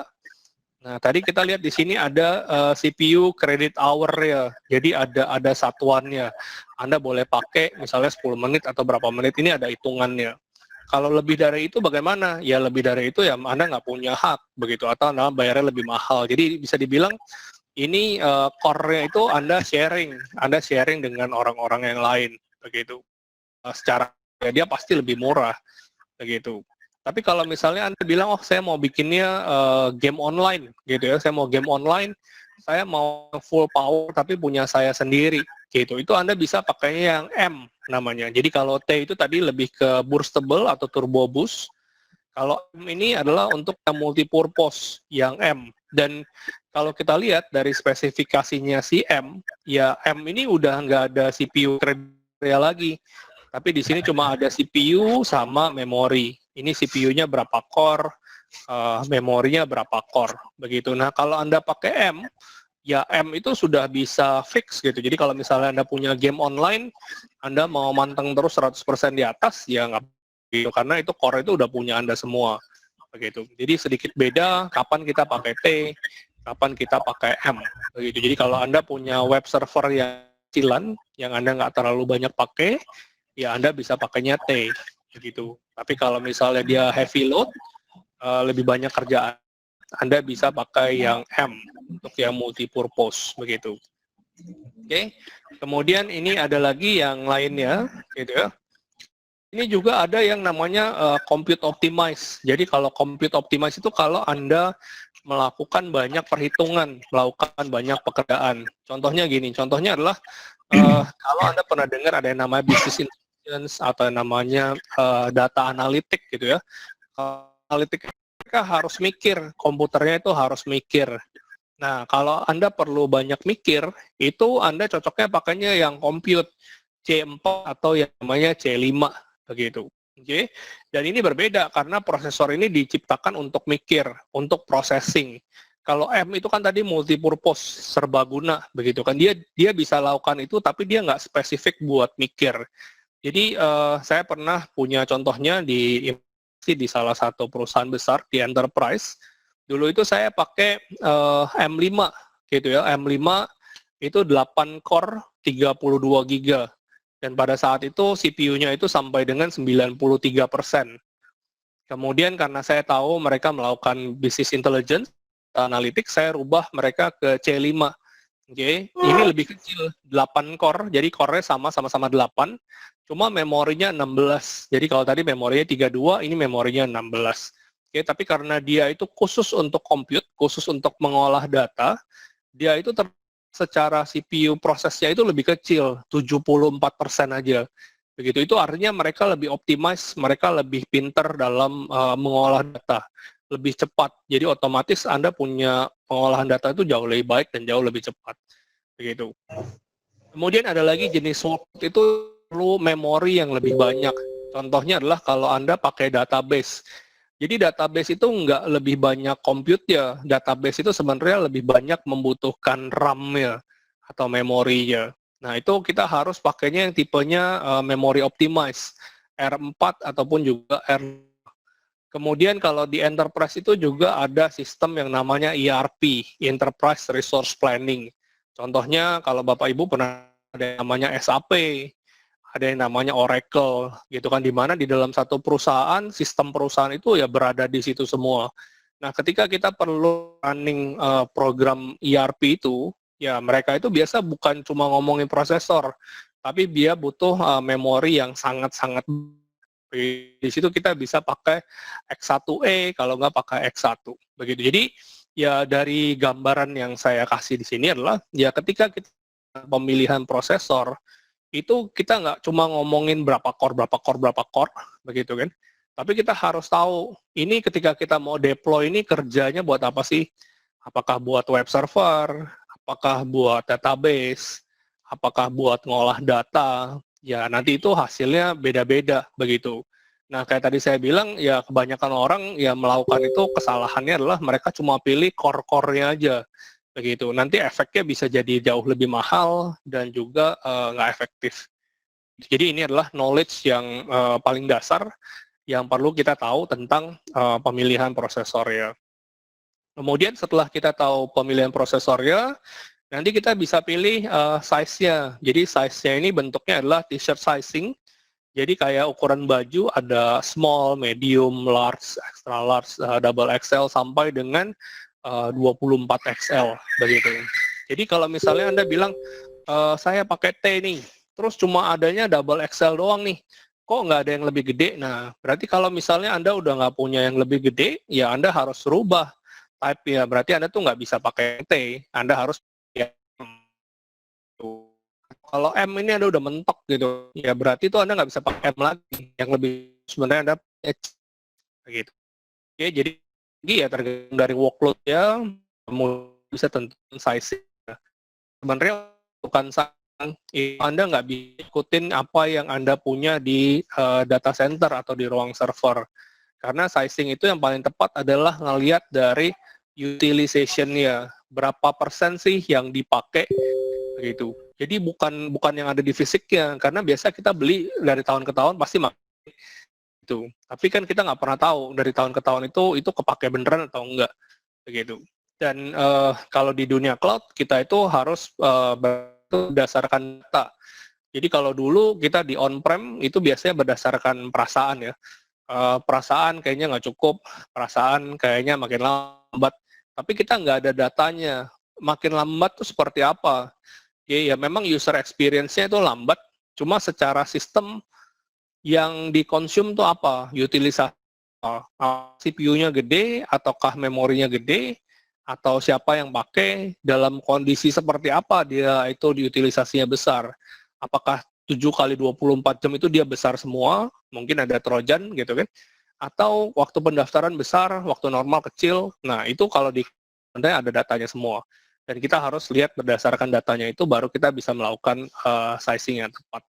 Oke, jadi tadi pertama tentang proses tentang instance type-nya istilahnya, kemudian kita bisa tentukan platform ya, ini adalah operating system ya. Anda operating system yang seperti apa gitu. Jadi apakah Anda mau pakai Linux atau Anda mau pakai Windows, itu nanti bisa. Nanti saya akan demokan setelah ini. Kemudian ada juga marketplace. Jadi kalau misalnya Anda mau pakai WordPress, Anda mau pakai PHP, nah biasanya kan Anda install sendiri. Kalau misalnya Anda mau yang setengah matang, ya bisa juga Anda pakai di marketplace saja, ya dia sudah dibantu untuk di-create. Oke. Kemudian setelah itu ya kita akan tentukan jenis hard disk ya gitu. Jadi ya hard disknya ini juga nanti ada pilihannya, Anda bisa pilih SSD atau juga Anda bisa pilih HDD gitu. Ya pasti yang lebih cepat SSD, yang lebih lambat HDD begitu. Yang lebih mahal yang SSD, yang lebih murah yang HDD. Tapi normalnya sekarang kita pakainya yang SSD. Nantinya pun SSD 2 type, yang namanya general purpose, untuk keperluan general umum, atau ada juga yang namanya provision IOPS gitu. Jadi kalau kita itu di hard disk itu biasanya ada yang namanya IOPS. IOPS itu adalah input output per second begitu. Nah ini juga ya jadi berdasarkan case gitu ya. Jadi kecenderungannya kita tuh punya komputer atau kita punya server yang disalahin itu adalah prosesor sama memori. Wah ini kayaknya prosesor memorinya kurang gede gitu kan, terus-terusan seperti itu. Tapi ada kemungkinan juga Anda punya hard disk itu yang bermasalah. Karena kalau kita beli hard disk cuma ngomong ya udah 1 tera, 2 tera misalnya seperti itu. 2 tera yang 1 juta atau yang 200.000, oh ya udah yang 200.000 lah lebih murah. Tapi kan kita nggak pernah ngomong ada yang namanya IOPS. IOPS itu adalah input output per second. Jadi ketika Anda punya hard disk dan Anda punya database, ya database itu punya keperluan baca tulis yang sangat cepat. Jadi semakin server Anda sibuk, ya dia itu perlu baca tulis yang sangat cepat, begitu. Jadi kalau Anda punya, kalau nggak salah ingat ya, 10.000 per second, 10.000 baca tulis per second, ya Anda bisa pakai yang namanya general purpose, begitu. Tapi kalau kita udah ngomongin perusahaan gede, misalnya Mustika Ratu, gitu kan, transaksinya banyak, itu nggak bisa cuma 10.000, mungkin lebih dari 10.000 per second. Oke, jadi kalau Anda mau ganti-ganti store-nya, mau ganti memorinya, tapi hard disk-nya Anda nggak ganti, ya tetap aja dia akan lambat, begitu. Oke, jadi untuk keperluan khusus, biasanya kalau berhubungan dengan database, ya kita bisa pakai namanya provision IOPS. Begitu. Tapi provision IOPS ya cost-nya lebih mahal. Tapi memang itu yang seharusnya terjadi. Jadi di dunia cloud itu ya kita belajar lebih baik, kita belajar lebih detail gitu kan. Jadi bukan tinggal jalan aja, tapi ya keluarin untuk mendapatkan performance yang sesuai dengan yang kita mau. Begitu, bukan asal-asal murah dan juga bukan over provisioning. Oke. Hard disk juga bisa dipilih, tapi nanti saya bisa contohin. Kemudian Anda bisa scale up down in a minute. Kemudian ya kalau di hard disk itu bukan pay per, di hard disk itu pay for what you provision gitu. Jadi tergantung dari apa yang Anda tentukan. Contohnya adalah kalau misalnya hard disknya 30 giga gitu kan, terus Anda baru pakainya 1 giga, ya bukan berarti Anda bayarnya cuma 1 giga, tapi Anda bayarnya adalah sesuai dengan apa yang kita provision 30 giga. begitu. Oke. Kemudian kita bisa snapshot untuk backupnya, dan kemudian kita bisa melakukan encryption kalau memang dibutuhkan. Begitu. Jadi kalau Anda mau lebih secure, datanya nggak kenapa-napa, ya Anda bisa encrypt. Begitu. Oke. Nah ini sekarang saya coba contohin dulu, atau mungkin sampai sini Bapak Ibu ada yang mau tanya dulu? Saya tadi lihat ke chatbox nih. Sejauh ini masih belum ada sih, Pak. Oke, nanti saya coba lihat lagi. Oke, kalau nggak ada, nanti saya akan coba lihat. Nah, ini nanti juga Bapak Ibu, kayaknya saya ada hands-on lab ya, jadi nanti kita bisa stop sekitar 15-20 menit, Bapak Ibu boleh coba sambil nanti saya coba liatin yang pendaftarannya. Jadi ini di AWS Management Console, kemudian kalau tadi kita bilang ada EC2 ya, saya klik aja ke service ya. Kemudian di sini ada yang namanya EC2 atau EC2, begitu. Boleh Bapak Ibu mau langsung ketik juga boleh di sini.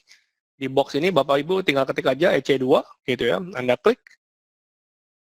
Ya, nanti akan keluar di sini ada menunya si EC2-nya, si EC2-nya, begitu. Jadi kalau kita lihat di sini EC2-nya itu masih kosong nih, nggak ada isinya. Itu, oh ada satu server nih, ada satu server tapi dia stop ya, dia nggak nyala. Oke, mungkin saya agak gedein sedikit biar kelihatan. Oke, nah di sini saya mau coba create satu instance yang baru. Saya mau coba create satu server yang begitu. Oke, saya mau coba satu instance yang baru. Mungkin sebentar saya lihat dulu ya. Sebentar.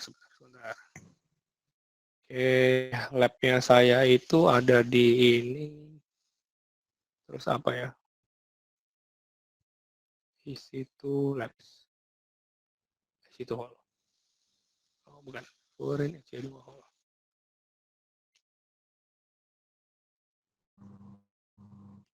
Oke.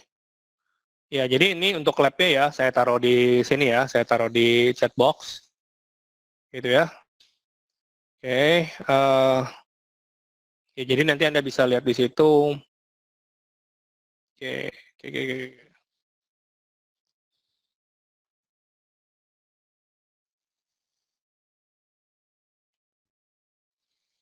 Bentar ya.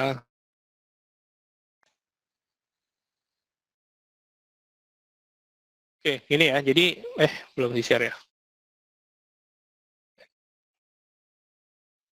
Oke, jadi kalau di sini nanti ada text box-nya seperti ini. Ini instance gitu kan. Nah, nanti mau coba nih, saya mau coba create satu instance atau saya mau create satu server gitu kan. Nah, Anda mau bikin servernya server apa sih gitu. Nah, misalnya saya bilang di sini saya mau bikin instance-nya nih Amazon Linux.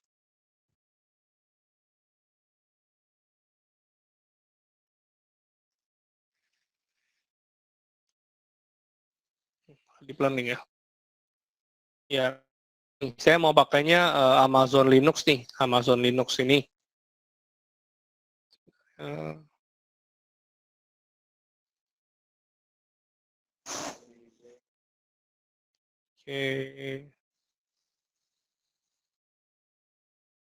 Oke, misalnya pakai Amazon Linux yang ini, gitu ya. Nah, kemudian dari Amazon Linux ini, nah di sini nanti kita akan pilih instance type ya. Kita bisa pilih yang kecil-kecil aja untuk nyoba, misalnya T2 Micro atau D2 Nano gitu ya. Kalau Micro ini kan 1 core, kemudian ini 1 giga, kalau lebih kecil ya Nano, misalnya seperti itu. Kalau tadi Anda mau lihat ini type-nya apa kan, ada general purpose, ada compute, sama seperti yang tadi saya ceritain. Oke, kemudian saya next gitu ya. Nah, di sini kita bisa bikin komputernya satu-satu, tapi ketika kita di enterprise, kadang-kadang kita perlu komputernya itu kita create-nya sekaligus banyak, begitu. Jadi Anda bisa satu-satu, sekaligus banyak juga boleh. Kemudian di bagian bawah ini ada user data. Nah, user data itu biasanya fungsinya adalah untuk installation script. Jadi kalau misalnya Anda nggak pakai user data, biasanya servernya itu blank atau servernya itu kosong, nggak ada isinya. Jadi kalau Anda punya Linux atau Anda punya Windows, ya udah kosong, begitu. Nah, user datanya ini kita bisa isi dokumennya, ini ada user datanya, seperti ini ya. Nah, ini kalau bisa Anda jangan langsung copy di sini, jangan langsung di copy ke, Jangan langsung di copy ke konsol ya. Tapi biasanya saya itu akan taruh di notepad dulu. Oke, saya akan taruh di notepad dulu seperti ini gitu ya. Jadi dari notepad ini supaya dia nggak ada supaya dia nggak ada code ya. Ya. Oke, di sini saya paste. Kemudian saya next gitu ya. Next itu ada storage ya. Jadi storage-nya itu adalah hard disk ya. Ya, hard disk-nya SSD, general purpose 8 GB. Kemudian next itu ada tag ya. Nah, tag ini sebenarnya fungsional gitu. Jadi kalau misalnya kita di kelihatan screen-nya Bapak Ibu yang lain? Halo? Bapak Ibu ada yang bisa lihat screen-nya atau nggak kelihatan? Terlihat Pak, terlihat Pak. Lihat ya. Karena tadi kayaknya ada yang bilang nggak kelihatan. Iya, ada yang bilang. Tapi udah ya. Oke, jadi di sini nanti ada kalau tag itu sama seperti kalau kita di ruang server itu kan biasa kita labelin misalnya ini server untuk lab, server untuk marketing, server untuk student misalnya seperti itu. Oke, nah kalau di bikin label itu kita pakai tag gitu. Kenapa kita mesti pakai tag? Karena gini, kalau misalnya Anda dapat tagihan nih 1 juta gitu kan. Kalau Anda nggak tag itu Anda nggak tahu 1 juta ini siapa. Tapi dengan kita tag itu nanti kita bisa lihat, oh misalnya untuk lab ini 10.000 misalnya atau 100.000. Untuk marketing itu 100.000. Oh student itu 800.000. Oh berarti Anda pemakaiannya itu banyaknya untuk student. Begitu juga Anda bisa bikin budgeting juga. Misalnya Anda bikin alarm nih, oh misalnya student ini cuma boleh 500.000 gitu kan, kita bikin alarmnya. Nanti kalau udah mencapai dekat-dekat 500.000, nanti dia kasih notification atau dia kasih gitu. Tapi ya di sini dalam case ini kita nggak pakai ginian dulu. Kemudian ini ada security group gitu ya. Security group itu ada firewall ya. Jadi ketika punya satu server, ya firewall-nya seperti apa. Jadi karena tadi di ini Linux, di sini ada SSH-nya. Kemudian saya mau bikin sebenarnya tadi saya mau ada web servernya, jadi saya bikin ada port 80 di sini. Jadi saya enable port 22 sama port 80. Ini saya review and launch, ya kita review nih bener nggak servernya, bla bla bla bla bla bla bla. Kalau sudah oke ya kita launch. Nah, nanti ketika launch dia akan tanya, ini Anda mau bikin key pair nggak? Gitu, karena di AWS itu kita nggak bisa kasih key-nya itu dalam bentuk clear text, passwordnya apa. Jadi otomatis password itu akan di-encrypt. Jadi ada private key sama ada public key gitu. Kalau Anda kita bisa create di sini. Oke, saya bisa create misalnya ini saya bilang AWS Educate. Oke, AWS Educate 1, saya download aja key pair-nya. Ya nanti ini fungsinya buat saya SSH atau buat saya login. Begitu. Oke, kalau udah Anda tinggal aja instance ya. Oke. Nah, nanti ketika Anda sudah launch instance ya, Anda bisa lihat di sini, ya servernya ini sudah jalan nih. Jadi sekarang nih statusnya pending, lagi preparation gitu kan. Misalnya saya bilang di sini Linux 1, saya kasih namanya gitu ya. Saya refresh di sebelah kanan atas ini. Oke, ini masih pending. Karena ini servernya agak kecil ya, cuma 1 core 1 giga. Ya, lihat sekarang sudah running gitu. Status servernya sudah running. Kemudian kalau Anda punya server kan Anda bisa lihat nih, sebenarnya Anda udah running nih, ingat di situ.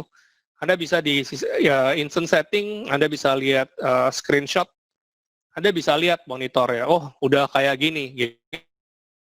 Jadi lebih cepat lagi, mereka itu ada proses loadingnya dulu.